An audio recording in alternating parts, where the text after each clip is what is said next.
कविता माध्यम बंदे मातरम माध्यम आम भारतवासी को से आग को आनी भीतर जागृत करते आम शासन करवा एवं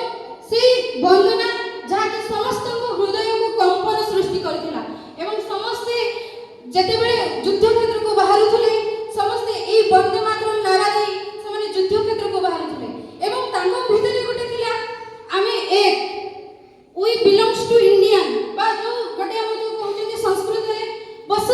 वसुधैव कुटुंबकम आमे गोटे भारतीय आमे गोटे मां र संतान आज हम मां को जेतेबेले अत्याचार करा जाउची आमे ताको तोड़ीबा आमे ताको शासन करिबा ए मनोभाव लेके समस्त ताको रक्त सब पूरा उज्जीवित होई पड़थिला एवं मु कहिबी हमर जो भारत रे एते प्रकार जो अत्याचार चली जेमि कि पहलगाम अटैक हेतिला ता कोन आज हम भारत माता को दुख लागु नै हम मां को आज कांदु नै सेई मातृ मां को जेतेबेले अत्याचार बढ़ी जाय जेमि कि महाभारत रे विष्णु कहिथिले यदा यदा हि धर्मश्च ग्लानिर्भवति भारत अभ्युत्थानम् अधर्मश्च धर्म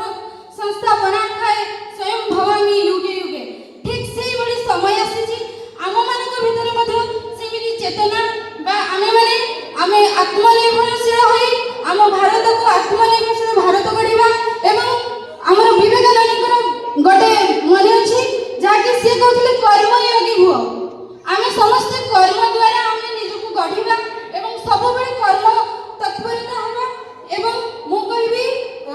सर्विस मु कहबी इफ यू